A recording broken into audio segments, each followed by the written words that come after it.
wa ala alihi wa ashabihi ajmain. Robi sholli sodri wa yassirli amri waluqdatam min lisani yafqahu qawli amma ba'du. Puji syukur atas kehadirat Allah Subhanahu wa taala yang telah melimpahkan rahmat, taufik, hidayah beserta inayahnya kepada kita semua sehingga hari ini senang sekali kita dapat berkumpul bersama dalam acara kajian muslimah spesial Hari Ibu bertajuk Sharing Bersama Ibu. Alhamdulillah ibu-ibu hari ini kita semua dapat berkumpul dalam keadaan sehat tanpa suatu halangan apapun. Semoga Allah mudahkan langkah para ibu dan calon ibu yang sudah hadir di sini untuk bersama-sama menggali ilmu, mendapatkan keberkahan melalui petunjuknya. Tak lupa sholawat serta salam kita junjungkan kepada Nabi besar kita Muhammad SAW beserta keluarga dan para sahabatnya. Mudah-mudahan kita semua mendapatkan syafaatnya pula di yaumul akhir nanti. Amin, amin, Allahumma amin. Selanjutnya, izinkan saya membacakan susunan acara pada kajian muslimah spesial Hari Ibu sebagai berikut. Pertama-tama akan ada pembukaan kajian oleh saya MC Heni Pratiwi, lalu yang kedua akan ada pembacaan tilawah Al-Quran oleh Mbak Herlina Purnalasari, lalu akan ada penyampaian materi pertama oleh Ibu Sang Komunikator Ulung, lalu yang keempat akan ada penyampaian materi kedua oleh Ibu Cerdas, Keluarga Berkelas, dan terakhir penutupan. Di sini sudah hadir dua pembicara kita, saya izin sapa dulu. Assalamualaikum Ibu Arsya. Waalaikumsalam warahmatullahi wabarakatuh, Mbak Heni. Ya. Lalu ada Ustazah Nurjana. Assalamualaikum Ustazah Nurjana. Waalaikumsalam warahmatullahi wabarakatuh. Ya, sehat selalu Ustazah. Ya. Baik, sebelum dimulai, saya izin mengingatkan para ibu dan calon ibu akhwati filah sekalian, mari kita bersama-sama luruskan niat kita mencari ilmu lillahi ta'ala semata-mata karena Allah, dan semoga Allah catat ikhtiar kita sebagai pemberat timbangan kebaikan di yaumul akhir nanti. Amin, amin, Allahumma amin. Sebelum mulai, saya izin ada pantun sedikit. Siang hari pulang dari sekolah, pulang sekolah lewat pinggir sawah, hari Jumat penuh berkah, insya Allah ibu-ibu di sini semangat beribadah. Masya Allah. Amin. Amin. Baik, untuk memulai majelis kita pada siang hari ini, marilah kita bersama-sama membaca basmalah. Bismillahirrahmanirrahim. Selanjutnya, acara akan dilanjutkan dengan pembacaan tilawah Al-Quran kepada saudari kita, Mbak Herlina Kumalasari. Tafadhol, Mbak Herli. Terima kasih Mbak Heni. Baik, Assalamualaikum warahmatullahi wabarakatuh. Insya Allah, bismillah, saya akan membacakan surat Al-Ahqaf ayat ke-15. A'udzu billahi minasyaitonir rajim. Bismillahirrahmanirrahim. Wa wassaynal insana biwalidayhi ihsana. Hamalathu ummuhu kurhan wa wada'athu kurha wa hamluhu wa fisaluhu salasuna syahra hatta idza balagha ashuddahu wa balagha arba'ina sanatan qala rabbi auzi'ni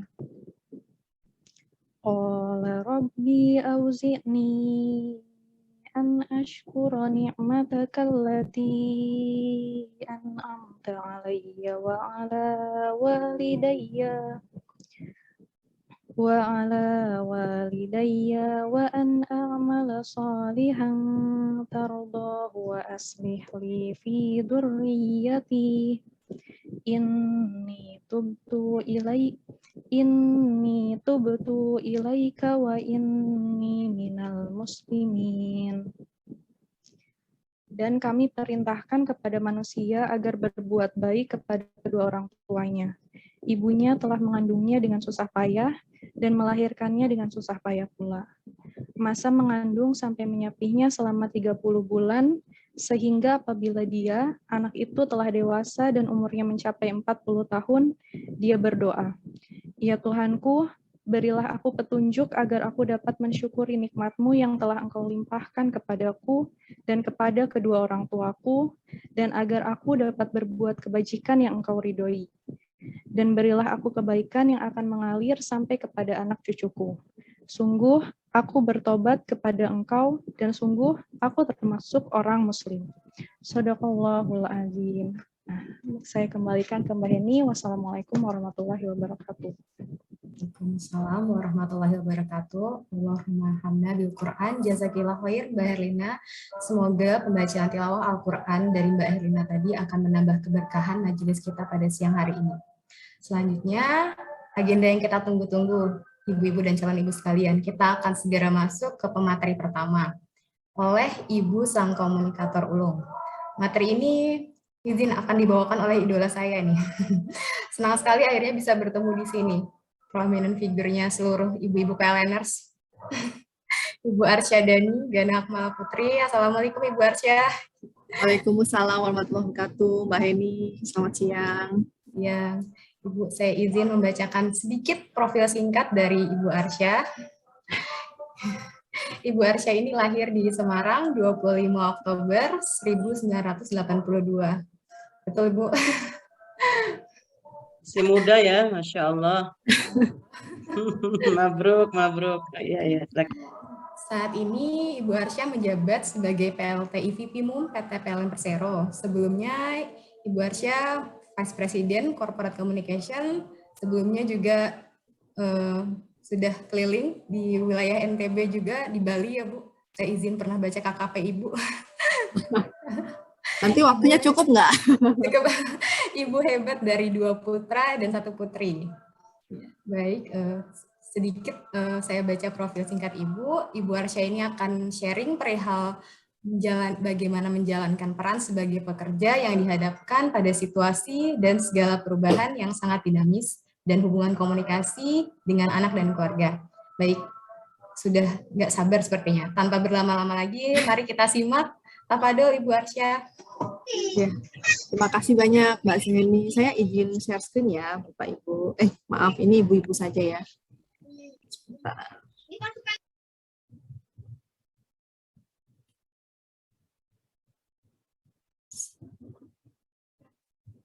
Sudah terlihat? Sudah Ibu. Sudah Ibu. Ya, bismillahirrahmanirrahim. Assalamualaikum warahmatullahi wabarakatuh. Alhamdulillahirabbil alamin. Wabihi nasta'in wa ala umuruddinnya waddin wassalatu wassalam ala asyrofil anbiya'i wal mursalin Muhammad wa ala alihi washabihi ajmain. Rabbi shrah li sadri wa yassir li amri wahlul 'uqdatam min lisani yafqahu qawli. Amin. Amma ba'du.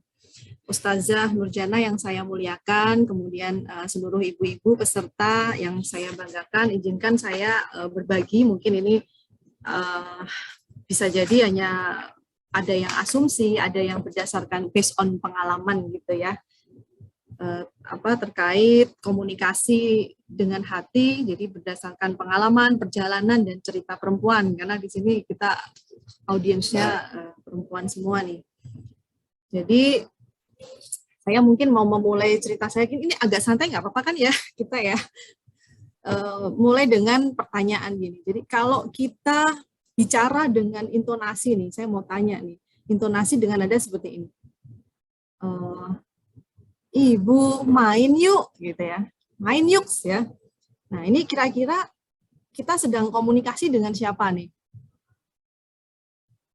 Dengan siapa Mbak Heni? Ibu main yuk. Dengan ibu yang dianggap dengan bisa anak masih gitu ya. Iya. Nah, dengan anak. Tapi sekarang intonasinya saya rubah. Main yuk. Kalau gini kira-kira komunikasinya dengan siapa? Mungkin bisa dengan teman gitu ya, atau sebaya gitu. Nah, saya nggak terusin lagi nih. Mungkin buat ibu-ibu yang lain kalau nadanya intonasi berubah. Main yuk. Itu udah lain lagi nih, komunikasinya sama siapa? Mungkin dengan suami atau dengan ya. Jadi ibu-ibu meskipun teksnya sama, kata-katanya sama, ketika intonasinya udah berbeda, kita sudah menangkap pesan yang berbeda. Itulah rumitnya komunikasi. Jadi sekaligus seninya kita berkomunikasi. Maka komunikasi itu sejatinya adalah sebuah pertukaran pesan, ide, perintah, pendapat, anjuran dan sebagainya gitu ya, antara dua orang atau lebih untuk suatu maksud atau tujuan tertentu. Nah, seorang komunikator itu perlu menyampaikan pesan kepada komunikan supaya tujuan atau maksudnya diketahui, dipahami dan diterima secara tepat oleh si komunikan. Sebagaimana apa yang dimaksudkan oleh si komunikator tadi gitu ya.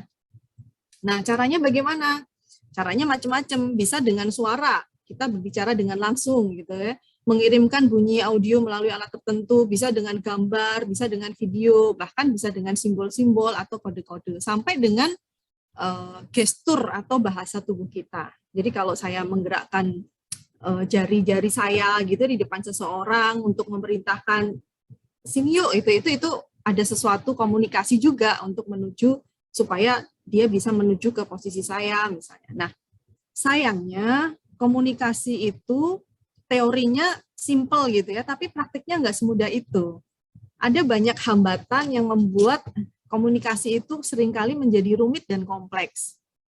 Hambatannya bisa banyak, misalnya ya faktor fisik, faktor psikis, emosi, misalnya lagi PMS gitu ya, faktor budaya, faktor bahasa, struktur, kebiasaan, kepercayaan, juga bisa pendidikan, bisa faktor usia juga gitu. Nah, karena misalnya kita komunikasi dengan orang tunarungu misalnya, mohon maaf, kita butuh bahasa isyarat. Berkomunikasi dengan atasan pasti berbeda dengan cara komunikasi kita dengan rekan kerja. Beda lagi dengan mungkin anggota kita. Atau berkomunikasi dengan asisten kita di rumah. Beda lagi dengan ketika komunikasi dengan kawan-kawan kita di kampus gitu ya. Atau komunikasi dengan orang yang pendiam. Akan berbeda lagi dengan cara komunikasi dengan ketika ibu-ibu yang banyak rame ngumpul, sering hahaihi gitu. Nah, itulah yang pernah saya pelajari saat waktu di PR ya, di Divkom, saya dituntut untuk beradaptasi dengan cepat. Karena di situ komunikasi dengan media, dengan kementerian, dengan akademisi, dengan BUMN lain, itu tidak mudah. Apalagi dulu saya adalah lama berkecimpung di dunia teknik gitu.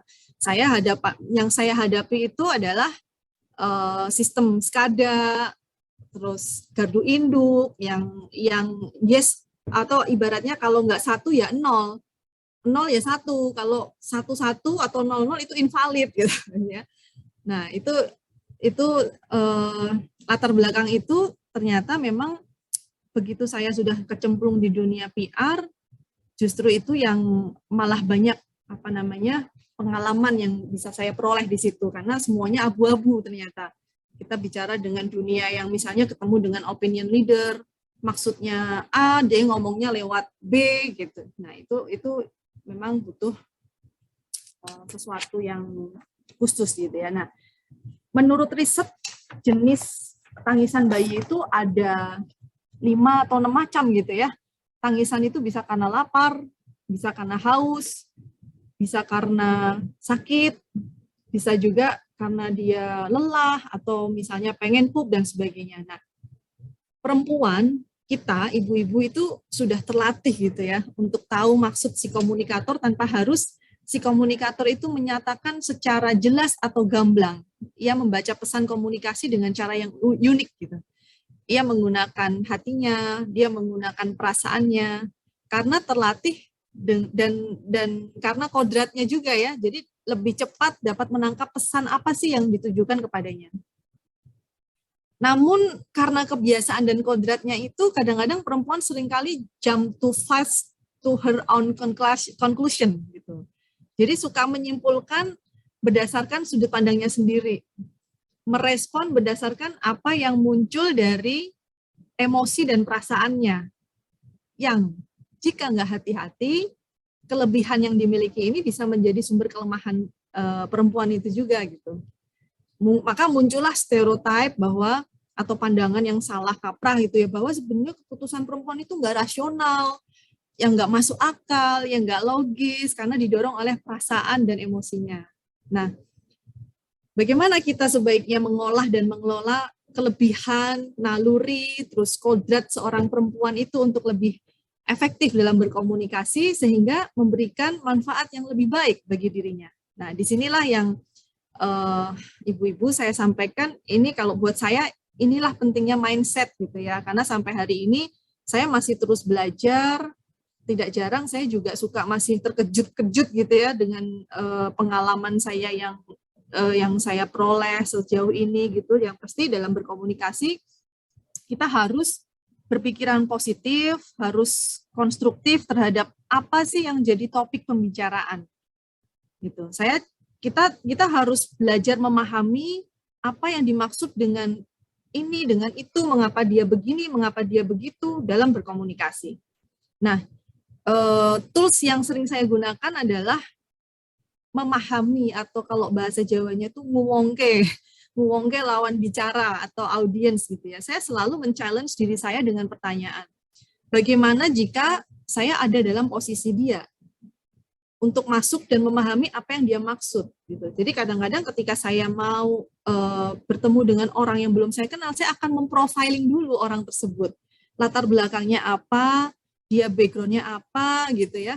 Terus kira-kira apa hal menarik yang mungkin membuat dia itu tertarik untuk berkomunikasi gitu.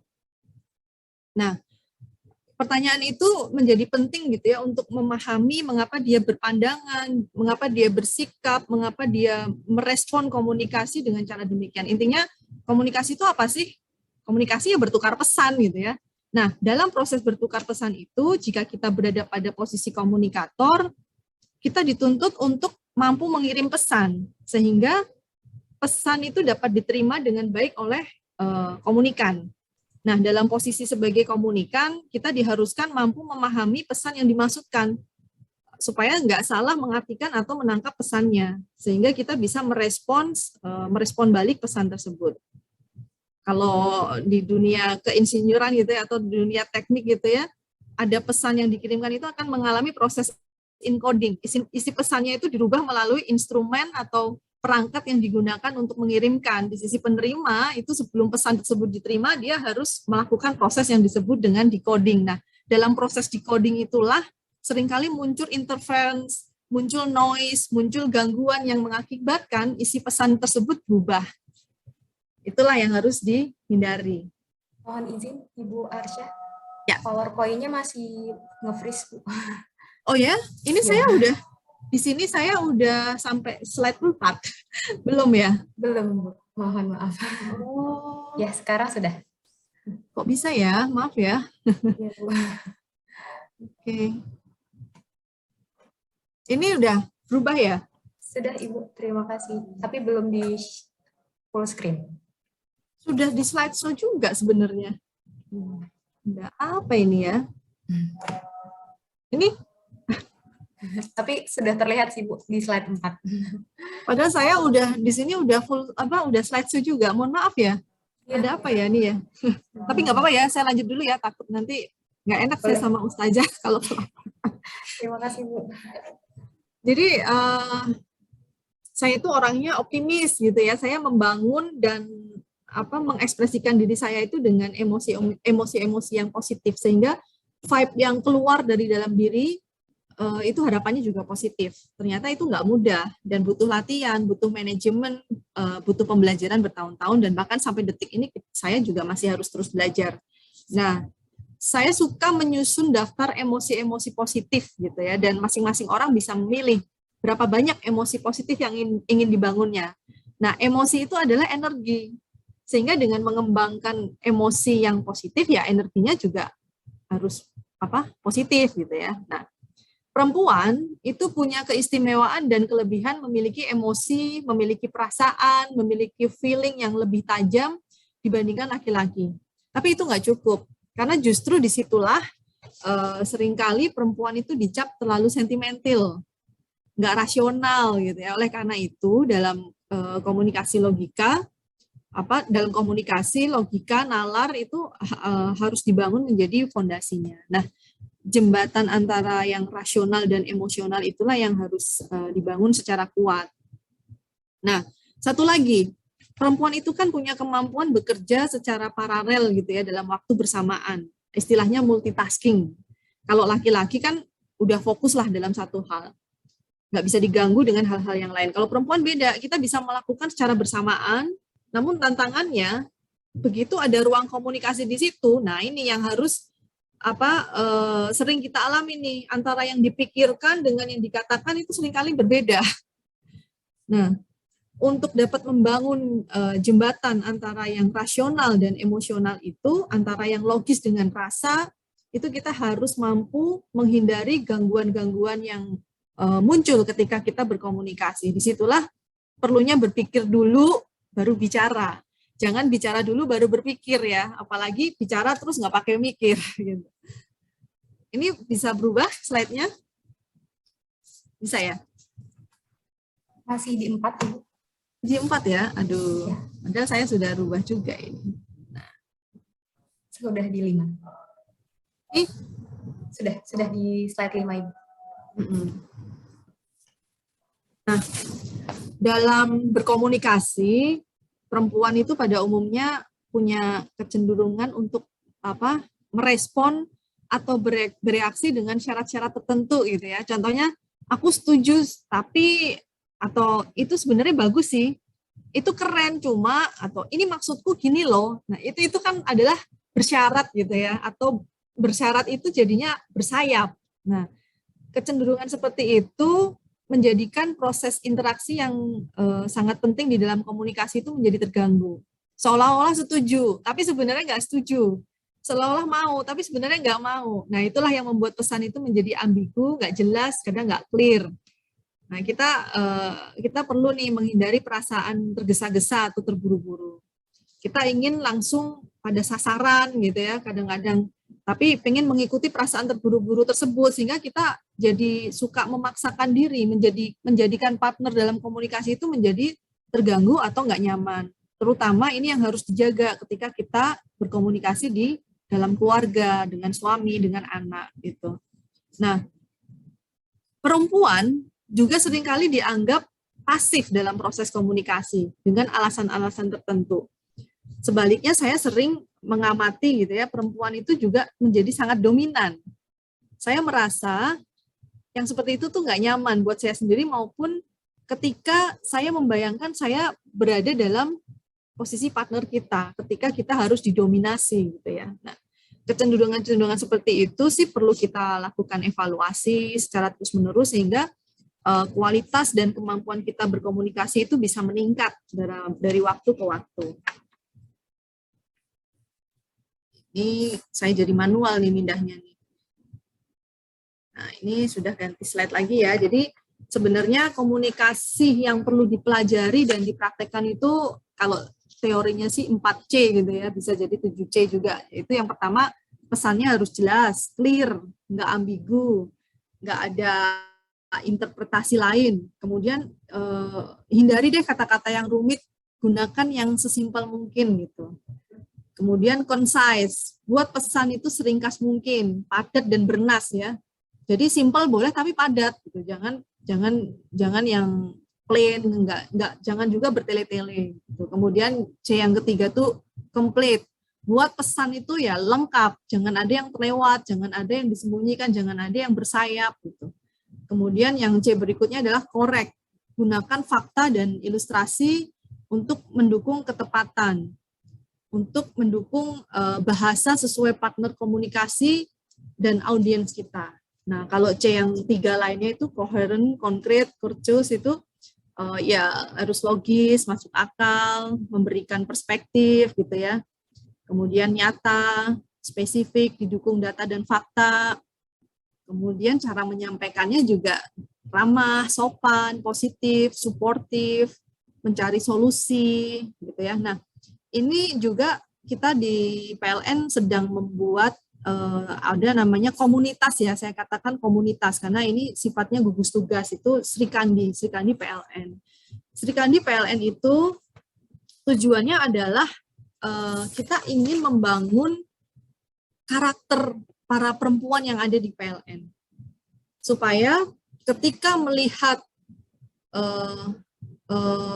siapapun ya, mulai dari level staff sampai ke supervisor, sampai ke manajer, sampai seterusnya ke direktur, itu ketika orang melihat itu values-nya sama, ini pasti perempuan PLN gitu. Jadi bukan, kita nggak sedang membuat kelompok yang ketika perempuan bersatu tak dapat dikalahkan, itu nggak seperti itu, tapi kita ingin membangun manner, membangun karakter perempuan-perempuan yang ada di PLN. Nah, caranya nanti mungkin ke depan kita akan adakan kongres juga ya untuk Sri Kandi. Di situ nanti ada juga namanya coaching. Saat ini kan PLN sedang ada pelatihan coaching. Coaching itu artinya bagaimana sih memunculkan, mengeluarkan apa yang ada potensi dalam diri perempuan. Kita akan saling menyemangati. Kalau misalnya kita bisa menjadi ibu yang baik, sekaligus kita bisa berkarya, berkarir, berkontribusi untuk perusahaan, kenapa enggak? Kalau kita bisa selain menjadi ibu rumah tangga dan istri yang baik, berkarir baik, tapi juga bisa membangun negara, kenapa enggak? Itu juga jauh lebih luar biasa. Nah, itu nanti di situ kita akan sharing. Kita akan sama-sama membangun Sri Kandi-Sri Kandi yang ada di PLN. Nah, mungkin ini yang slide terakhir dari saya.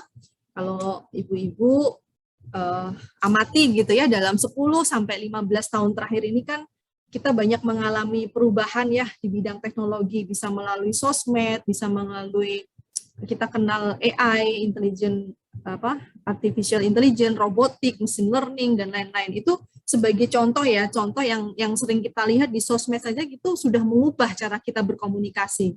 Kenapa? Karena komunikasi di sosmed itu mengurangi interaksi komunikasi secara langsung dibandingkan ketika komunikasi di offline gitu ya. Padahal komunikasi yang paling efektif itu ketika kita bisa dengar tadi langsung intonasinya, bahasa tubuhnya, ekspresinya gitu kan. Makanya itulah yang kita sering jumpai, banyaknya ada salah paham yang ditimbulkan akibat komunikasi via sosmed maupun WA. Bahkan saya juga baru saja membaca ada pendiri Tesla, Elon Musk ya, itu sedang merencanakan untuk memasang chip di dalam tubuh. Jadi kita nggak perlu bawa HP kemana-mana. Nah, semacam ada RFID di dalam tubuh. Kebayang nggak nanti komunikasi di masa depan kayak apa gitu ya?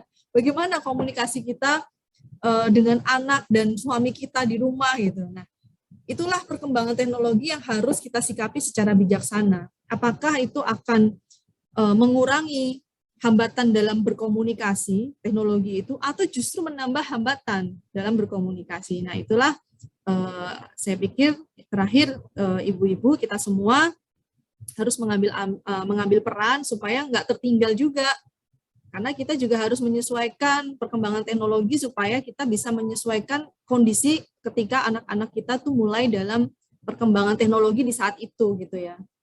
Atau kita harus punya wawasan yang terbuka, yang open minded, dan never ending learning gitu ya, nggak pernah berhenti belajar. Disitulah kita juga perlu punya komunitas seperti pada siang hari ini. Saya mohon maaf nih, saya senang banget ternyata ada komunitas ini, saya baru tahu setelah dapat undangan gitu ya. Nah, ini adalah komunitas-komunitas yang bisa kita gunakan untuk membantu meningkatkan kapasitas diri yang lebih baik.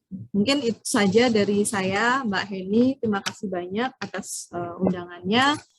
Mohon maaf jika masih banyak kekurangan ya dari penyampaian saya. Wabillahi taufiq wal hidayah. Wassalamualaikum warahmatullahi wabarakatuh. Waalaikumsalam warahmatullahi wabarakatuh. Alhamdulillahirabbil alamin. Terima kasih banyak atas materinya Ibu Arsya. Untuk selanjutnya kita akan segera masuk ke pemateri kedua. Nanti untuk pertanyaan akan ada di sesi akhir. Untuk ibu-ibu dan calon ibu di sini yang sudah tidak sabar mengajukan pertanyaan dapat disampaikan terlebih dahulu di kolom chat selama kajian berlangsung. Lalu untuk ke ibu-ibu juga mohon bantuannya untuk mengisi link absensi yang dikirim panitia melalui kolom chat. Baik, izin selanjutnya kita akan segera memasuki ke materi kedua, materi penyampaian oleh Ibu Cerdas, Keluarga Berkelas.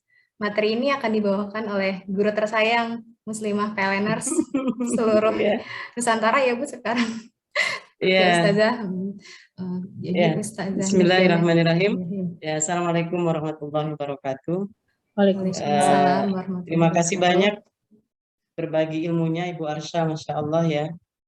Kita menjadi seorang ibu ini memang harus terus menambah ilmu ya, berbagi pengalaman, karena peran menjadi seorang ibu itu tidak ada pensiunnya ya, sampai kematian yang mempensiunkan kita gitu. Dan tidak ada istilah terlambat ya, untuk memperbaiki ilmu yang baru saja disampaikan. Tentu bermanfaat bagi kita yang sudah punya cucu, bisa jadi ya, minimal kita tahu ya bahwa kesalahan masa lalu itu tidak terulang lagi kepada anak-anak kita, dan yang belum menikah tentunya tidak mengulangi kesalahan yang sudah kita lakukan ya. Saya melengkapi apa yang disampaikan oleh Ibu Arsha tadi ya, tentang dalam Islam itu yang dikatakan Ibu cerdas itu, yang pertama adalah dia memiliki visi misi dalam hidup atau tujuan hidup yang jelas ya, yang digambarkan dalam Al-Quran, wa ma khalaqtul jinna wal insa illa liya'budun. Tidak aku ciptakan jin dan manusia kecuali agar dia beribadah kepadaku. Jadi tujuan hidup kita adalah mencari ridhonya Allah, karena monitoring Allah itu 24 jam. Menjadi ibu adalah salah satu tugas yang paling besar ya dalam perjalanan hidup kita. Kalau pekerjaan kita di kantor itu ada masanya, tapi menjadi seorang ibu itu, hatta anak-anak kita sudah menjadi ibu, ya, kita masih menjadi ibu. Ya. Nah, yang kedua ya, ketika dia sudah menyadari bahwa tujuan hidupnya ini adalah ibadah, maka salah satu perannya menjadi seorang ibu itu, dia menjalankannya itu niatnya karena ibadah. Nah, kalau sudah niatnya karena ibadah, maka dia harus memenuhi persyaratan dua, liyabluwakum ayyukum ahsanu amalan. Yang dikatakan ibadah itu, pertama niatnya ikhlas, mengerjakannya dengan cinta, mengerjakannya dengan hati, ya. Yang kedua, panduan pertama yang menjadikan aturan hidup dia dalam menjalankan peran ini adalah yang digambarkan dalam Al-Quran dan diperjelas kembali dalam hadis-hadis Rasulullah. Lalu disempurnakan ya dalil-dalil itu dengan skill, diantaranya tadi yang disampaikan Ibu Arsy. Ya. Jadi kalau tanpa skill kita susah mempraktekkan. Ya. Allah dalam hadis mengatakan berkata baik kalau tidak diam. Nah, mikir dulu sebelum berbicara, kata Imam Syafi'i.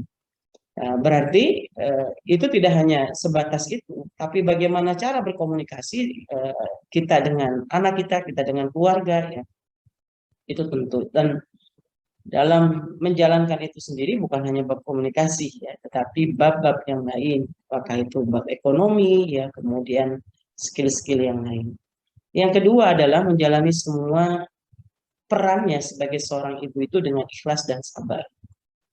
Nah, kita lihat seorang ibu itu melalui perjuangan yang cukup panjang ya, peran kita ini. Yang pertama adalah perjuangan kita selama mengandung. Nah, karena tadi pijakan yang pertama ini adalah beribadah kepada Allah, maka mengandung itu bukan menjadi beban buat dia. Dimulai dari mana? Niatnya bahwa dia sedang mempersiapkan generasi yang salih dan salihah. Maka proses setiap ibu itu berbeda-beda dalam perjalanan mengandung. Ada yang bed rest sampai melahirkan, ya, atau ada yang ngidamnya 4 bulan, 6 bulan, ya. Ada yang proses persalinannya itu dengan normal, ada yang sesar, bahkan ada yang komplikasi. Bisa jadi di antara ibu-ibu kita ya, yang melahirkan ini pertaruhannya nyawa karena ada komplikasi penyakit. Nah, itu Allah sudah jelaskan dalam Al-Quran. Bahwa wahnan ala wahnin, kita berbakti kepada ibu kita, walaupun perintah berbakti ini kedua orang tua karena sama beratnya ya, tetapi kenapa yang lebih diutamakan ibumu itu salah satu bentuk kemuliaan yang Allah berikan, karena ada rasa atau perjuangan rasa sakit yang tidak bisa diwakili dan dirasai oleh seorang laki-laki ya, atau kesulitan. Pertama adalah mengandung. Ya. 9 bulan. Kebayanglah kita bagaimana. Dan kita lihat tidak semua ibu-ibu ini dapat ujian paket syukur ya, yang semua fasilitasnya itu ada. Tapi ada perjuangan ibu-ibu yang dia juga berat ya menghadapi kehamilannya, tapi dia juga harus banting tulang ya mencari rezeki. Dan ini kita nggak kebayang bagaimana beratnya ujian, dan itu bisa jadi Allah yang memberikan paket itu. Nah, karena dia sudah ikhlas, maka dia tidak akan cederai proses pendidikan anak dalam kandungan itu dengan sumpah serapah ya, dengan caci maki ya, karena dia sedang mempersiapkan generasi yang soleh yang nantinya akan memberikan kebahagiaan dia dunia dan akhirat.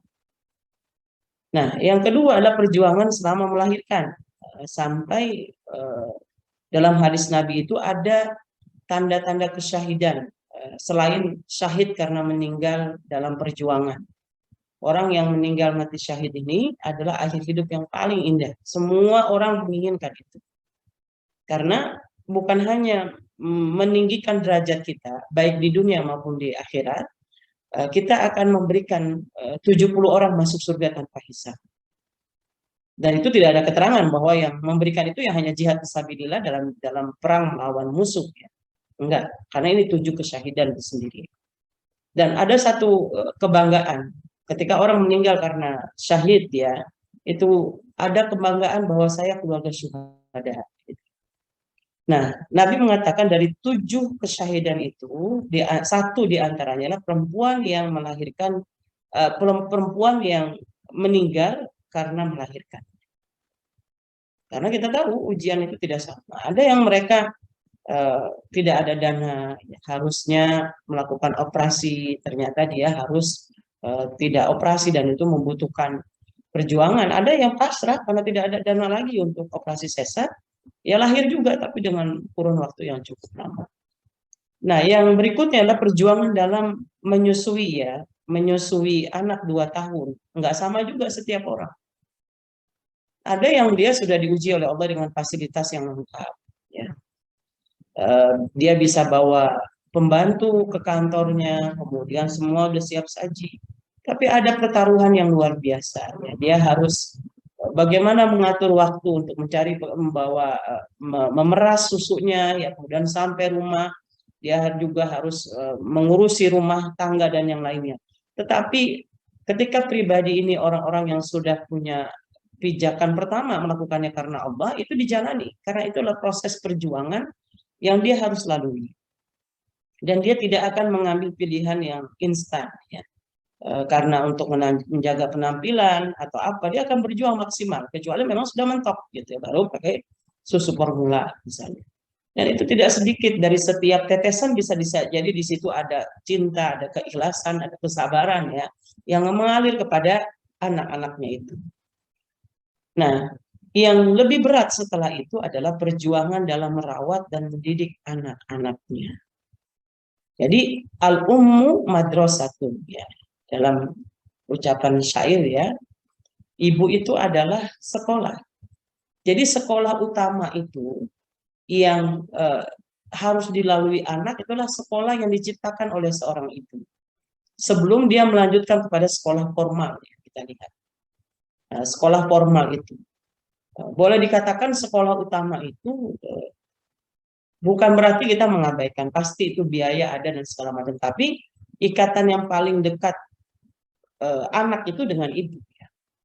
Boleh dikatakan kepala sekolahnya si ibu ya, kemudian yang mendasar-mendasar ya tentang ngajarin kebersihan itu bisa jadi si ibu ya. Kemudian kalau sekolah tuh ada guru kesehatan, ada guru olahraga, ada guru seni, ada guru agama gitu ya. Nah, itu si ibu berusaha ya, karena dia awalnya udah niatin semuanya itu. Nah, suami tentunya lebih besar.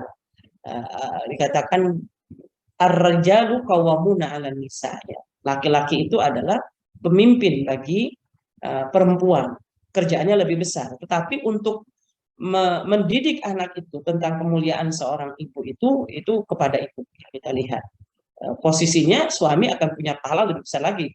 Dia dapat dari anaknya dan dari istrinya gitu ya. Tetapi ibu karena kesulitan yang dialami tidak bisa diwakili oleh si ayah dan dirasakan oleh si ayah, maka itulah salah satu alasan dalam hadis Nabi, bakti pada orang tua ada tiga kali sampai disebut kepada ibumu.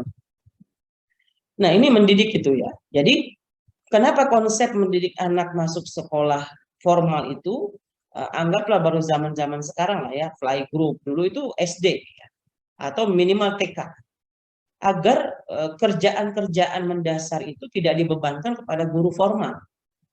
Karena sentuhan semua ibu dengan cinta dan kasih sayang dan kesabaran itu membuat anak mandiri, membuat anak dewasa gitu ya. Baru disempurnakan dengan akademisinya. Jadi nggak bisa kita sebagai orang tua sehebat apapun sekolah yang dipilih, fondasi ini harus dari ibunya. Dan nanti akan dilanjutkan ya, walaupun nanti pulang sekolah kembali lagi kepada ibunya. Nah, yang terakhir teman-teman sekalian, itu ketika seorang ibu menjalankan peran-peran ini sesuai dengan panduan dari Allah, maka dia dikatakan seorang ibu yang cerdas, tidak baperan, tidak menyerah dengan perjuangan. Bahkan seorang ibu itu bisa mengerjakan jam yang sama dengan banyak aktivitas. Nah, sekarang mungkin ibu ngerasain kerja online ya. Itu mau tidak mau, kalau kemarin kita offline. Kalau online itu saya yakin mau nggak mau di depan mata kita harus begini, harus begini. Tapi alhamdulillah kerjaan kantor beres, ini beres ya. Kalau zaman dulu itu sambil nyapu, sambil masak nasi, mereka masih bisa.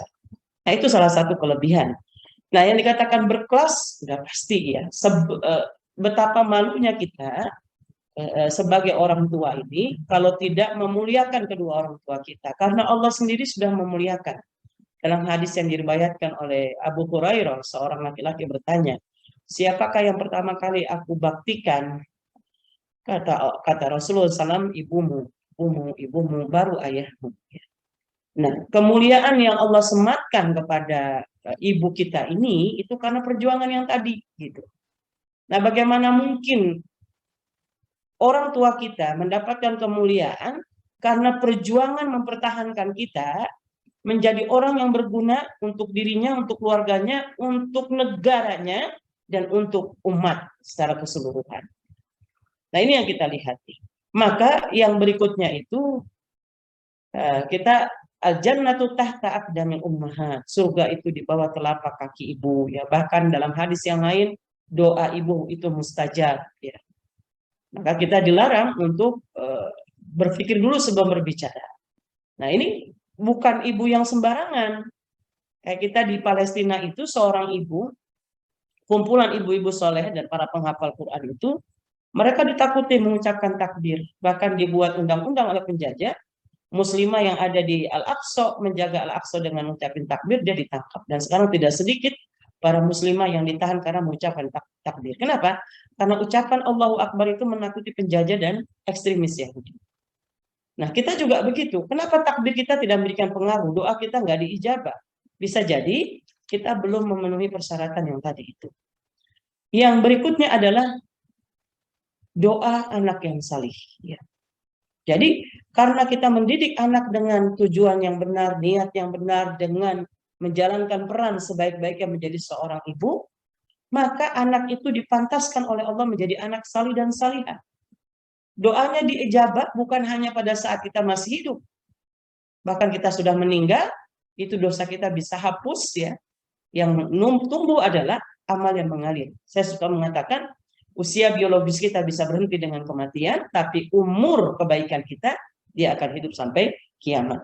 Dan yang berikutnya tidak menutup kemungkinan anak-anak kita ini terpilih menjadi orang-orang yang menghafal Quran. Kalau sampai dia menghafal Quran, maka dia akan memuliakan orang tuanya itu bukan hanya di dunia. Akan ada perasaan bangga. Enak sekali. Itu kan ibu yang anaknya hafal Quran. Gitu. Ada perasaan adem dibanding, itu kan anaknya yang satu keluarga, anak-anaknya narkoba. Gitu. Bukan kita untuk membangga-banggakan diri. Gitu. Tapi semat kesolehan itu menenangkan hati kita. Ya. Dan yang menarik, di saat orang lain sibuk mencari syafaat di akhirat nanti ya, minta syafaat oleh Rasulullah di akhirat, sementara anak-anak yang dididik oleh seorang ibu yang pejuang ini malah warawiri mencari orang tuanya, ibu bapaknya yang akan dimasukkan ke dalam surga dan diberikan mahkota. Nah, inilah yang dikatakan cerdas karena dia punya tools ya untuk menjalankannya, yang berkelas bukan hanya di akhirat, di dunia sudah dirasakannya. Berkelas, inna akramakum indallahi atqakum. Orang yang paling mulia, yang paling berkelas adalah orang yang paling bertakwa. Kita tidak menjadikan ukuran berkelas itu dengan aksesoris duniawi. Kita nggak perlu itu. Yang kita inginkan adalah kita mempunyai aset dunia akhirat kita, yaitu anak-anak yang soleh. Dan nanti kalau kita menjadi orang yang soleh ini, kita juga bermanfaat seperti yang ibu-ibu sekarang rasakan. Betapa bahagianya anak-anak kita melihat ibu-ibunya ini memberikan kontribusi buat negara. Nggak kebayang kalau semua ibu-ibu itu mogok, tidak mau bekerja di PLN seluruh Indonesia. Apa yang akan terjadi? Semua keluar dari PLN, semua keluar dari rumah sakit yang perempuan itu. Tetapi ternyata di tengah-tengah kesibukan yang berkhidmat untuk anak, mereka juga berkhidmat untuk negara. Dan kalau sudah negara, berapa banyak yang menikmati listrik, menerima manfaat dari pekerjaan-pekerjaan kita, sebanyak itulah pahala akan yang mengalir pada diri kita.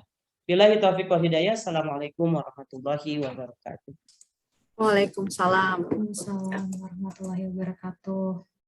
Alhamdulillah selesai sudah sharing dari Ustazah Nurjanah tadi. Cukup mengharukan sekali Ustazah Nurjanah. Membuat ingat sama ibu. Baik, untuk selanjutnya kita ke sesi pertanyaan ibu-ibu dan calon ibu sekalian. Sini ada yang mau bertanya live di sini? Mau raise hand? Saya boleh, Mbak Heni? Tentu boleh, silahkan. Iya. Assalamualaikum warahmatullahi wabarakatuh. Bu Arsya dan Ustazah Nurjanah. Iya, perkenalkan saya Rashidah. Alhamdulillah nih sekarang saya lagi cuti melahirkan anak. Masya Allah, pas banget ya hari ibu ya. Iya ibu baru belajar. Alhamdulillah sambil menyusui, sambil gendong anak dengar kajian. Saya ingin bertanya kepada Bu Arsya, Masya Allah yang sudah lebih dulu ya menjadi seorang ibu dan senior saya sebagai ibu baru ini. Ingin mohon sharingnya Bu Arsya bagaimana caranya untuk komunikasi ke anak ketika anak kita berjauhan gitu ya, misalnya kita dinas atau kita harus LDR, bagaimana caranya supaya efektif ke anak dan selalu memantau anak. Begitu Ibu Arsya. Terima kasih. Assalamualaikum warahmatullahi wabarakatuh. Waalaikumsalam warahmatullahi wabarakatuh. Terima kasih Mbak. Siapa tadi? Lupa. Nggak kelihatan. Rashidah. Ya. Kalau based on pengalaman saya sih memang saya tetap mitigasi ya. Kalau anak yang kebetulan saya sendiri saat ini berbeda ini ya, berjauhan dengan suami. Saya anak 3, anak nomor 1 dan nomor 2 itu laki-laki, sudah kelas 2 SMP dan kelas 1 SMP itu sama ayahnya di Sidoarjo, Surabaya. Saya sendiri masih ada anak kecil yang kelas 1 SD karena perempuan. Saya paksa gimana pun caranya harus ikut saya. Jadi kemarin baru masuk SD di Sidoarjo, langsung nggak lama saya pindahin di Jakarta. Ya karena itu saya khawatirkan masalah komunikasi memang. Karena anak ini kan masih umur yang memang harus saya kawal khusus dan dia harus punya role model gitu ya. Tadi disampaikan Ustazah itu sangat betul karena ibu itu adalah sosok guru keluarga gitu ya. Nah, kualitas manusia juga dari sebuah keluarga lah ditentukan. Nah, kalau masalah komunikasi tentunya saya bagi peran dengan suami. Even di grup sekolah saja saya dengan suami masuk. Saya minta izin meskipun yang lain cuma ibu-ibu gitu ya. Saya izin, saya mohon izin pun saya minta suami saya di-add juga di situ karena biar saling mengingatkan dan dia tahu apa sih aktivitas anaknya selama di sekolah gitu. Jadi nggak terus semua dibuang ke istrinya gitu ya. Nah, tapi sekali lagi cara komunikasi ya memang berbicara itu sesuai kadar nalarnya ya. Kalau memang artinya masing-masing anak kalau udah kelas 2 dia punya perkataan dan masing-masing perkataan itu punya tempat gitu loh. Umur kelas 2 itu saya harus ngobrol bagaimana caranya dibandingkan dengan anak yang nomor 1, yang paling kecil. Nah, tetapi kalaupun misal kadang-kadang ada kendala komunikasi, ya saya harus apa ya? Sebetulnya sebuah perbuatan itu juga sebuah komunikasi gitu ya. Kadang saya juga melihat komunikasi yang baik itu justru saya lihat orang yang cerdas itu berkomunikasi nggak perlu dengan kata-kata, tapi dia juga melalui tindakan atau keteladanan seperti itu sih.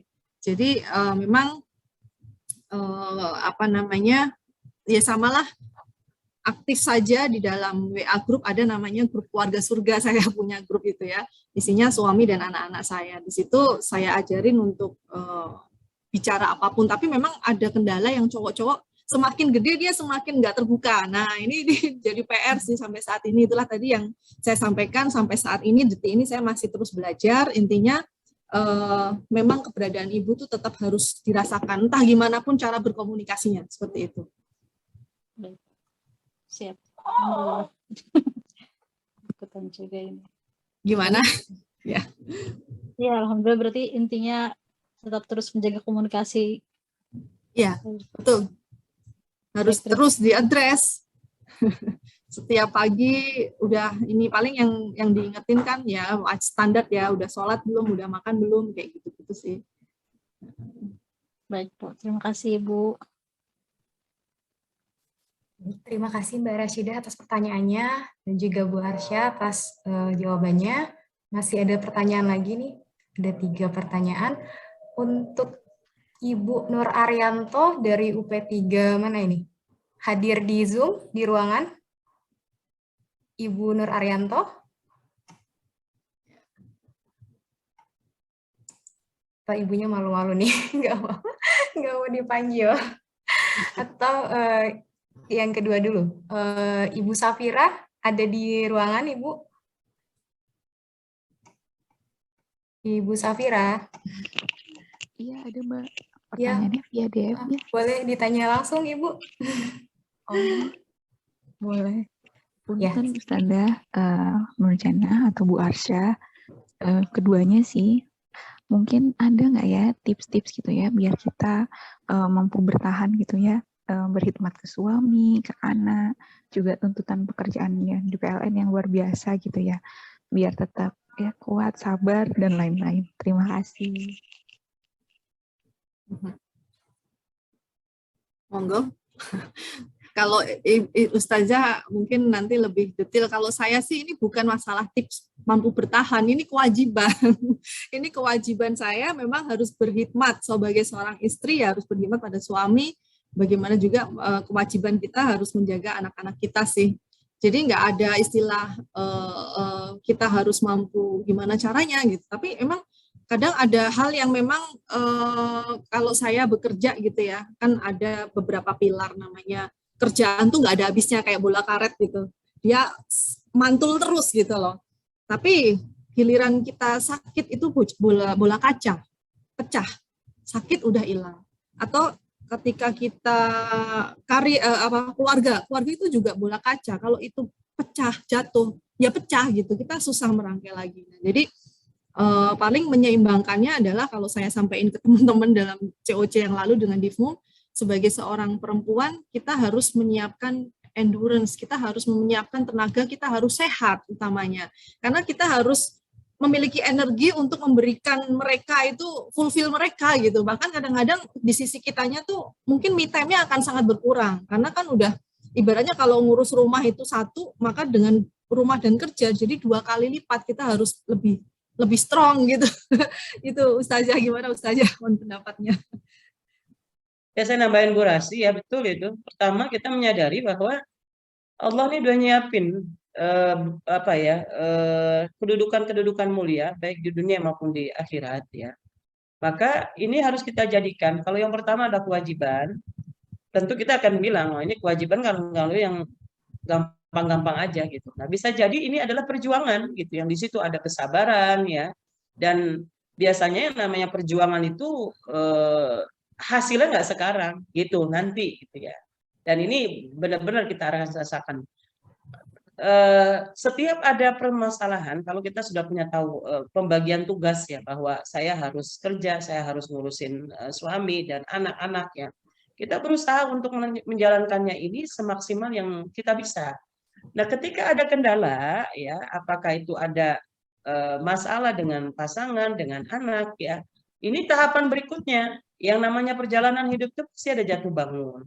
Nah, kita memperbanyak konsultasi, minta masukan, dan selalu dalam Islam itu diajarkan kaidahnya dalam hadis.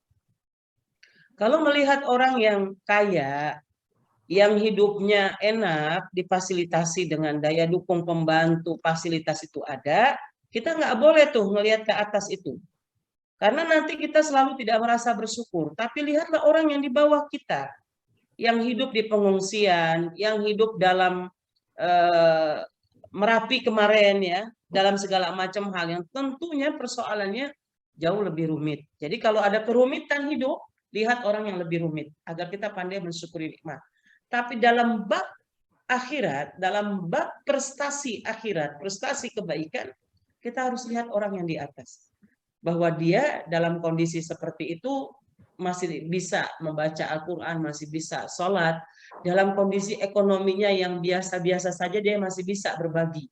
Jadi salah satu kiat agar kita bisa diberkahi dan diijabah doa-doa kita itu dengan cara berbagi. Gitu ya.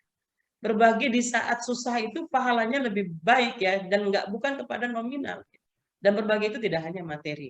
Jadi saya melengkapi bukan hanya kewajiban, tapi ketika menemui berbagai macam kendala, ini anggap sebagai perjuangan. Dan nanti baru kita merasakan, alhamdulillah dulu saya bertahan, padahal kalau saya ngikutin hawa nafsu saya gitu misalnya ya. Baik itu, kayaknya nih harus dipilih nih, ngantor apa enggak gitu ya. Ternyata berjalannya waktu kita memetik dan kita baru merasakan. Kadang-kadang suka kangen gitu ya, ngebayangin sibuk dulu ya bagaimana sampai nggak bisa ngelihat HP, cucian belum kelar, ini belum kelar gitu ya. Itu masa-masa indah yang akan menjadi sejarah, bukan hanya sejarah buat kita, tapi sejarah buat anak-anak kita. Itu mungkin ya.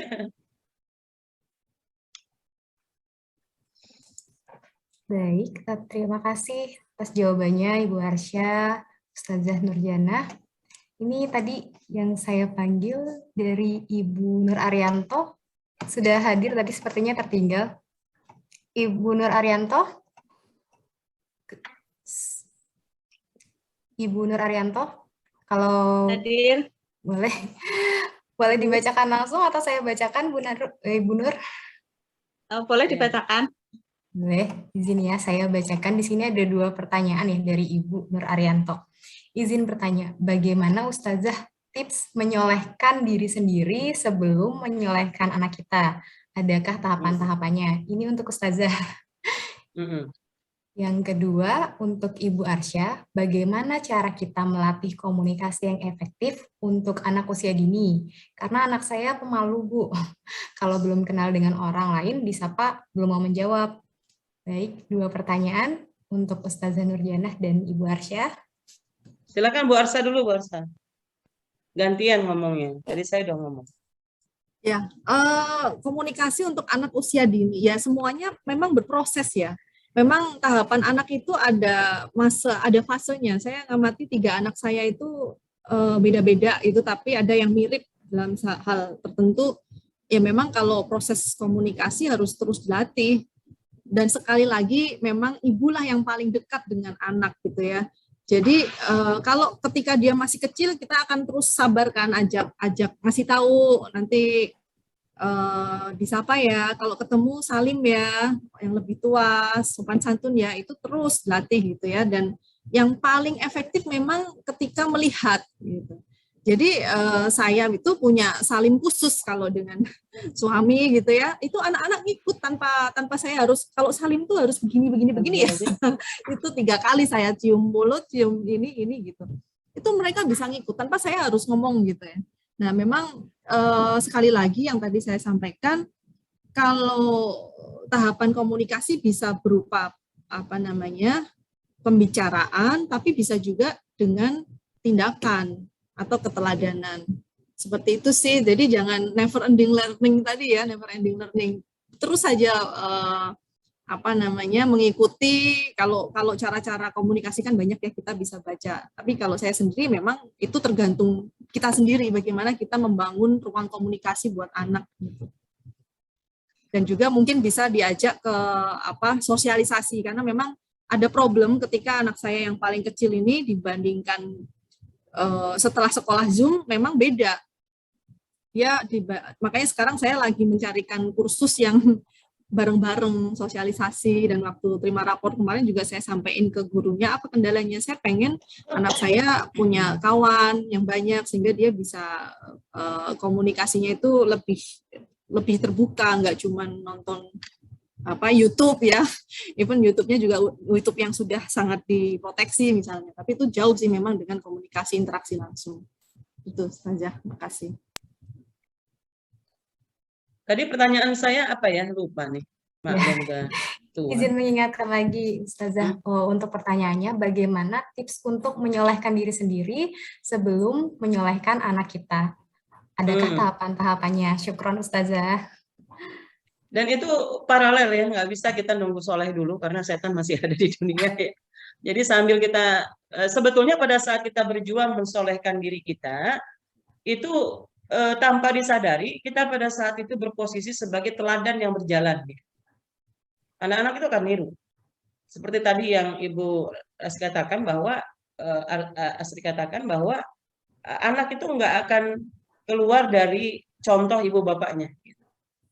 Nah, suka atau tidak suka, saya suka mencontohkan begini misalnya. Awal mulanya anak saya itu nggak suka minum teh misalnya, tapi dia kan setiap sarapan dia saya buat teh manis gitu ya buat saya karena Betawi gitu ya.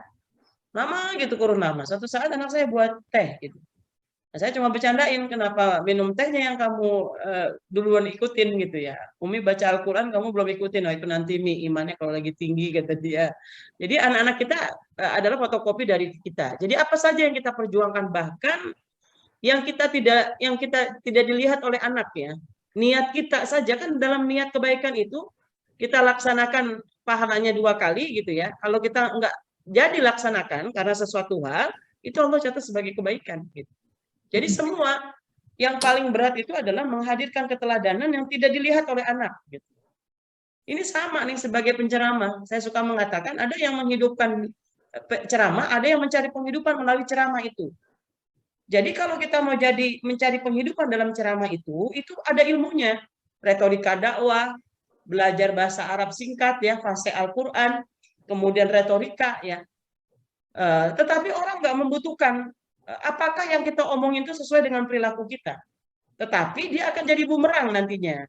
Kabura maqtan indallahi an taqulu ma la taf'alun. Nah, tetapi kalau dia menjadi yang menghidupkan ceramah itu dimulai dari keteladanan. Jadi yang membuat sentuhan ceramah-ceramah kita itu bukan di forum formal, tapi keteladanan yang dibawa si penceramah itu di belakang layar seperti apa gitu sebetulnya. Nah, termasuk anak-anak kita. Jadi ibu nggak usah khawatir bahwa mendidik anak kita menjadi soleh itu bukan wilayah kita. Kita hanya berjuang memberikan contoh, ya, mengepung anak kita dengan cinta yang tulus, dengan keteladanan, dengan harta yang halal, gitu ya. Dan terus siram itu seperti penggali sumur, kata Abu Athilah, ya, seorang ulama sufi. Gali sumur terus ya. Ada yang memang baru beberapa meter sudah keluar air, tapi ada yang membutuhkan kedalaman. Dia baru keluar air kebaikan itu setelah menikah. Ada yang mengeluarkan air kebaikan itu setelah dia punya cucu. Bahkan sebelum dia meninggal, dia masih statusnya nenek-nenek atau kakek-kakek. Nah, posisi dia kan dari orang tua yang sudah meninggal lebih dahulu, gitu. Makanya nggak boleh putus asa, dan kita tidak boleh membandingkan kesolehan orang lain untuk anak kita. Kita harus menggunakan ukuran kita sendiri. Kita nggak boleh menggunakan ukuran orang lain sampai lagi membanding-bandingkan. Dia sudah bisa begini, kamu belum bisa begini, gitu. Dia bisa berprestasi seperti, nggak boleh. Kita harus menjadi diri kita sendiri. Nah, jadi itu yang dia katakan, dan doa jangan pernah berhenti. Bahkan disunahkan doa itu bisa menjadi ada urutan dari sekian anak kita. Kebetulan anak saya 8, udah besar-besar semua. sekarang SMU kelas 2 paling kecil ya. Itu diurutkan, bahkan dia sudah berumah tangga saja kita masih terus mendoakan. Karena kita ada interaksi anak dengan ibu itu kan tali pusat saja. Jadi dia bilang nggak ada masalah, kita bisa tahu dia punya ada masalah. Tapi kita nggak akan intervensi. Ini mungkin yang perlu dimunculkan. Jadi seorang ibu itu dia harus membaca semua keadaan anak-anaknya. Dengan bahasa sambil kita tahu sebetulnya dia lagi nggak ada uang. Tapi kita membuat strategi, ini Umi dapat hadiah dari orang. Ada nasi lebih ya, Umi bawa gitu. Nah itu satu hal yang kita selalu munculkan. Makanya kasih sayang seorang ibu itu nggak pernah berhenti sampai kematian memisahkan. Jadi itu dimulai dari keteladanan diri kita. Jadi apa saja yang ibu lakukan 24 jam itu nyetrum ke anak-anak kita. Hanya persoalan nanti. Ya sekarang anak saya sudah besar-besar. Itu udah kebaca itu. Ini ngikutin uminya yang kayak gini gitu ya. Ya ada sisi yang kadang-kadang sebagai manusia ada kekurangan pasti ada. Tetapi kadang-kadang dia tidak akan keluar dari jalur yang kita niatin. Karena yang kita niatin yang Allah inginkan, bukan yang kita inginkan gitu. Itu ya saya pikir ya. Mudah-mudahan menjawab banyak. Ini betul Ustazah, saya nambahin dikit Ustazah. Jadi boleh, yang disampaikan tadi anak-anak Ustazah suka minum teh ikut-ikutan. Saya justru lebih ekstrim. Saya suka kopi hitam. Anak saya tiga-tiganya, even yang paling kecil umur 6,5 tahun itu suka kopi juga Ustazah. Iya betul. Ada lesson learn juga dari keluarga dekat saya. Mereka berdua nggak punya anak, kemudian dia ambil anak.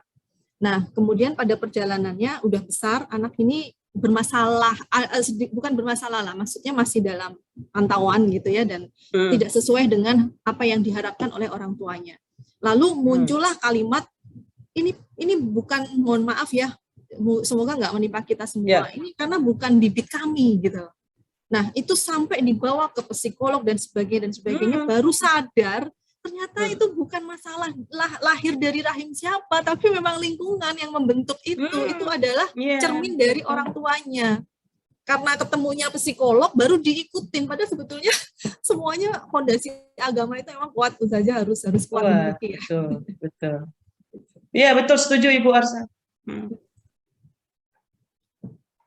Masya Allah, luar biasa sekali jawabannya dari Ustazah Nurjana, dari Ibu Arsya juga tadi. Terima kasih. Dari Mbak Nur tadi juga sudah mengucapkan syukron kepada Ustazah dan Ibu Arsya. Ini izin saya membacakan pertanyaan lagi dari LNers, ibu-ibu dari Unit Induk Wilayah Sulsel Rabar ya, Ibu Nur. Saya bacakan pertanyaannya ya Bu, izin bertanya Ustazah, bagaimana menjadikan anak-anak kita soleh dan solehah, sedangkan sebagai ibu saya belum solehah, masih sering berbuat salah. Apakah doa saya masih dijabah oleh Allah Subhanahu wa Ta'ala?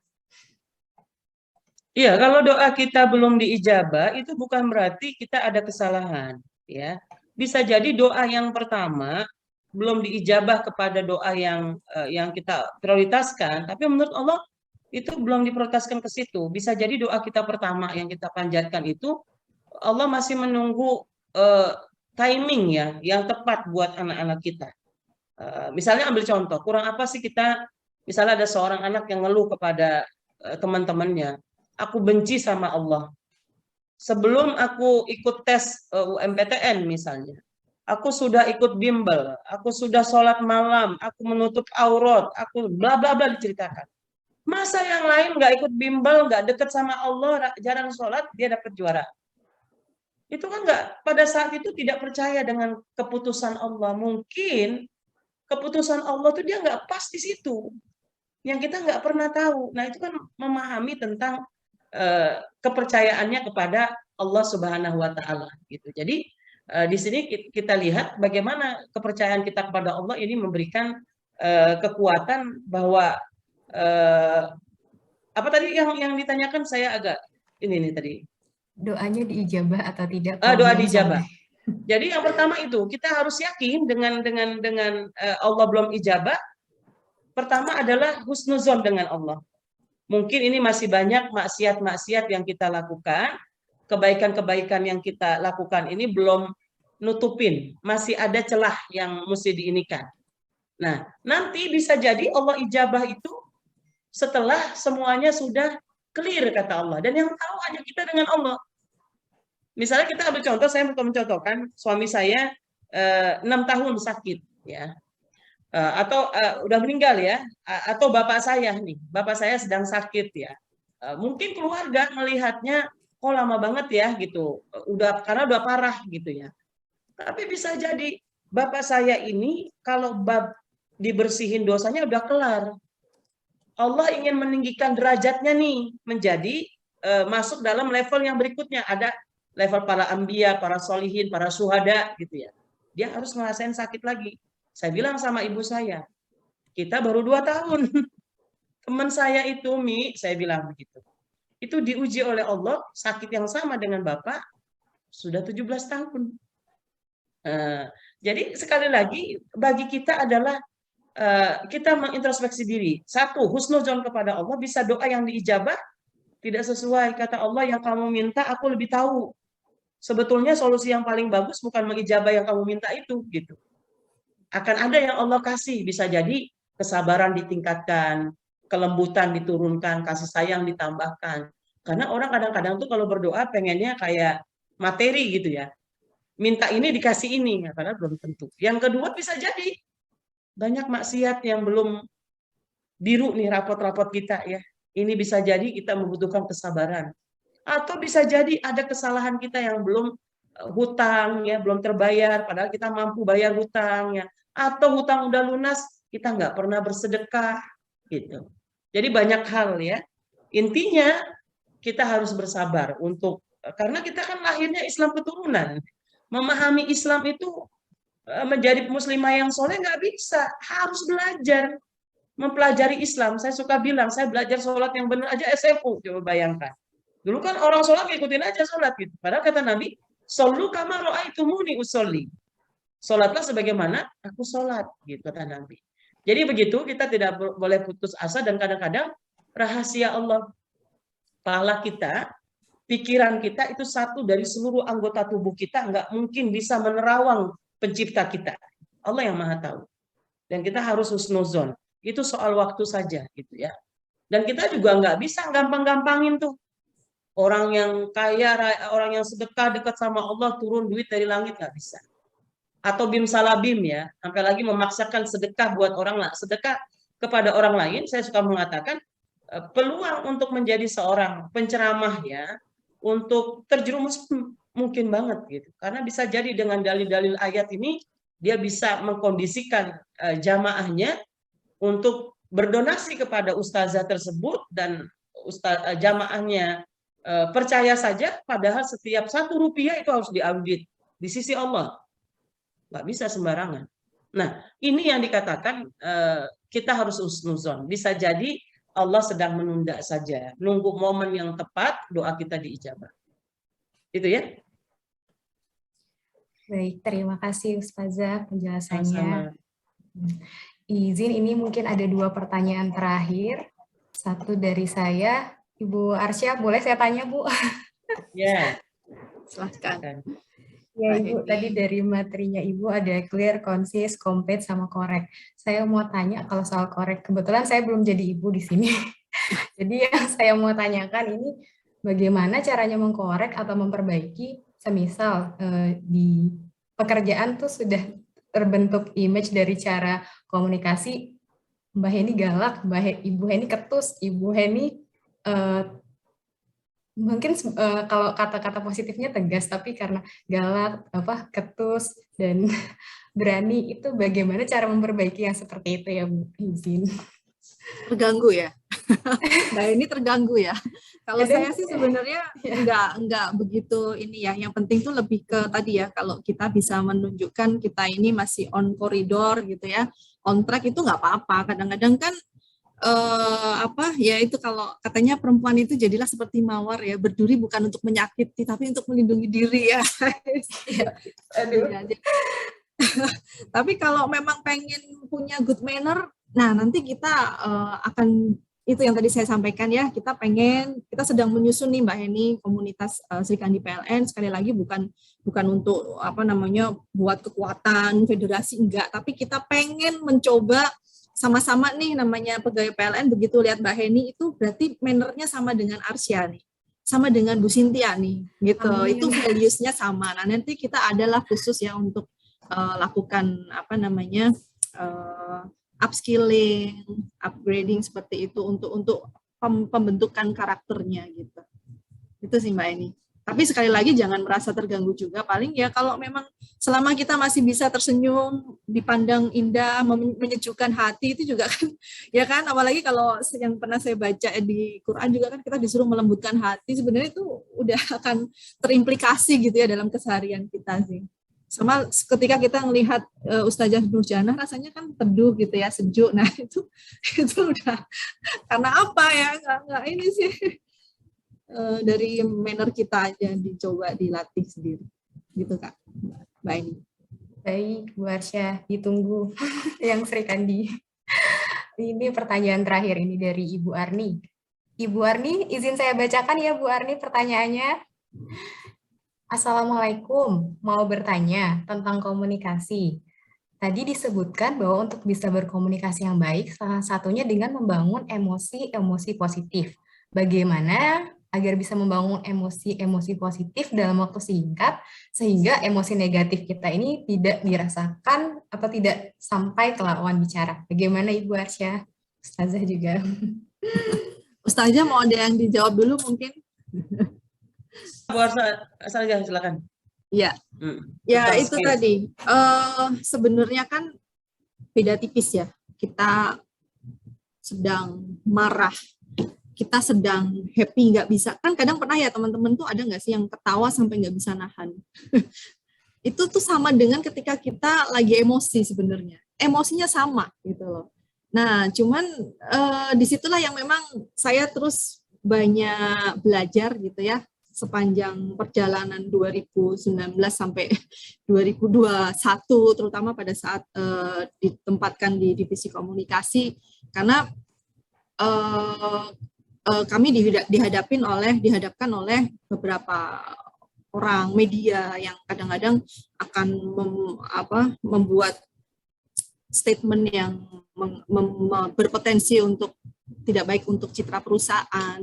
Kadang-kadang mereka sengaja membuat berita-berita yang clickbait ya, judulnya itu sengaja dibuat, padahal isinya enggak seperti itu. Nah, disitulah yang memang harus dikelola gitu ya. Nah, terus bagaimana sih membuat emosi itu menjadi sebuah energi itu tadi, karena sebetulnya energinya sama, mau nangis, mau marah, mau ketawa itu energinya sama gitu. Nah, gimana caranya itu kita bangun menjadi semua energi saya yang berlimpah ini adalah untuk sesuatu yang bisa membuat saya itu apa istilahnya passion gitu loh. Passion menjadikan sebuah energi saya. Kenapa? Karena memang kita sebagai wanita harus punya energi yang banyak, besar untuk itu tadi. Bagaimana memanage keluarga, memanage anak-anak, bagaimana di pekerjaan, itu butuh energi loh yang luar biasa gitu sih. Seperti itu Mbak Eni mungkin. Iya, baik, terima kasih Bu Arsya pertanyaannya. Ibu Arin sudah dijawab ya tadi pertanyaannya. Sebelumnya saya izin menyapa dulu, ada idola saya juga nih di sini, Ibu Hairani Rahmatullah. Ibu Hairani, Ibu Ani. Halo Mbak Eni. Nah ini Ibu Sri Kandi, Ketua Sri Kandi kita. Ikut bergabung mendengarkan. Terima kasih Kakak Arsa, Kakak Eni. Iya, Kakak Ani. Baik, ada pertanyaan lagi dari ibu-ibu dan calon ibu sekalian sebelum ditutup.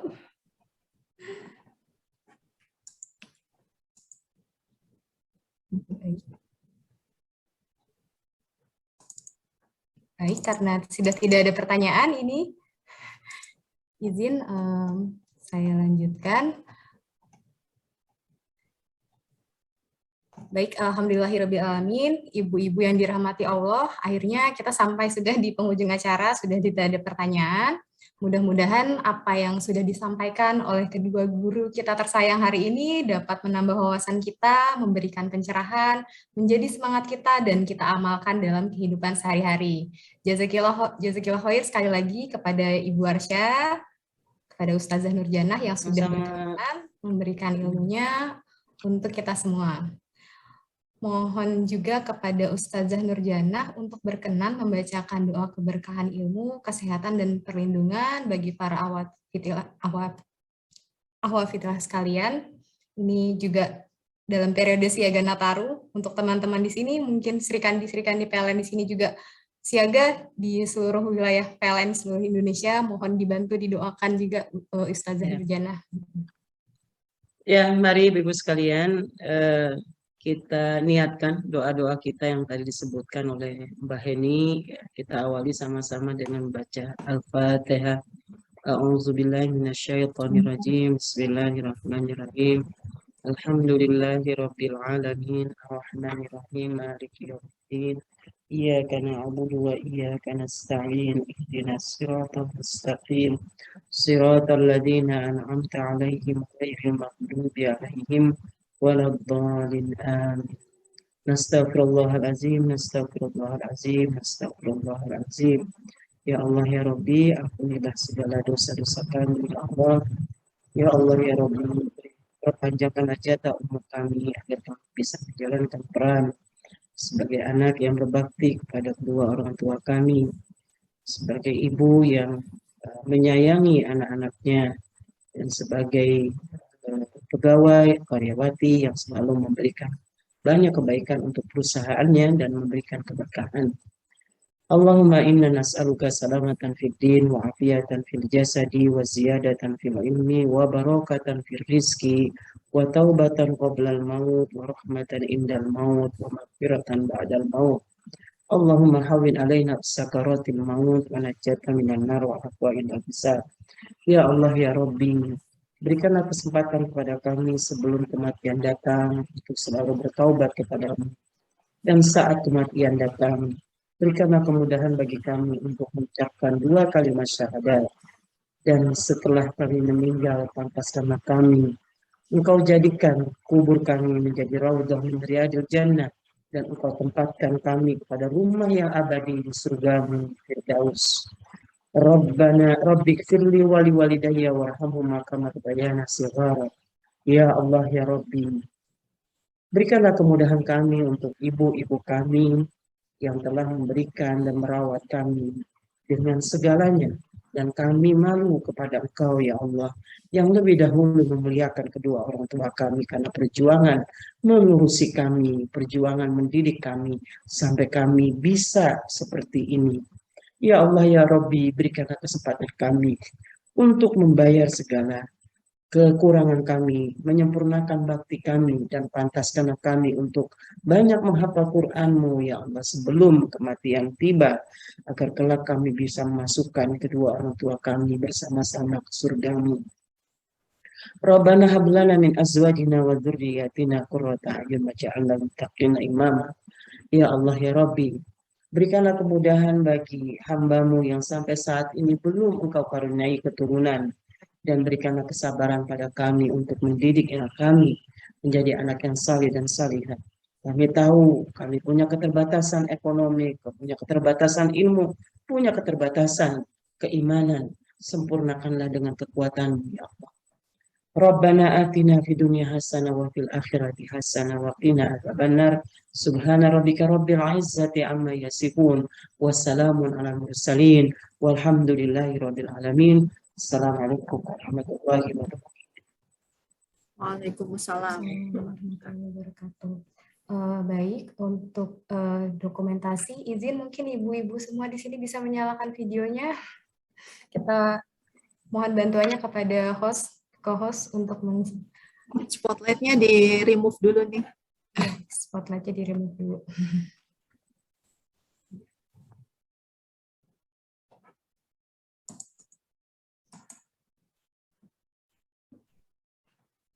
Baik, sudah siap. Kerudungnya sudah siap ya. Sudah cantik. Oke, saya hitung 5, 4, 3, 2, 1. Sekali lagi. 5, 4. Boleh mungkin jempolnya di atas untuk PLN. Terbaik, PLN terbaik. 5, 4, 3, 2, 1. Baik, selesai sudah. Izin mungkin dari Bu Hairani mau ada sepatah dua kata-kata Ibu sebagai Ketua Nggak Sri Kandi usah. PLN. Nggak usah, terima kasih banyak Bu Ustazah atas Sama-sama. ya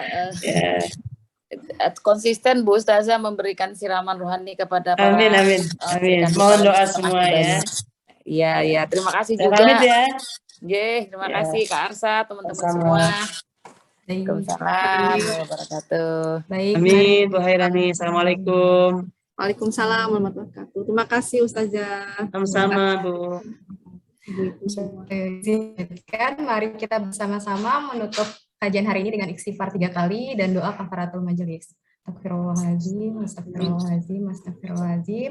Subhanakallahumma wa hamdika asyhadu alla ilaha anta astaghfiruka wa atubu ilaik. Rabbana atina fid dunya hasanah wa fil akhirati hasanah wa qina adzabannar. Akhir kata, saya Heni Pratiwi mewakili seluruh panitia, mohon pamit undur diri seluruh panitia dan mohon dimaafkan jika masih banyak kekurangan. Wassalamualaikum warahmatullahi wabarakatuh. Waalaikumsalam. Waalaikumsalam warahmatullahi wabarakatuh.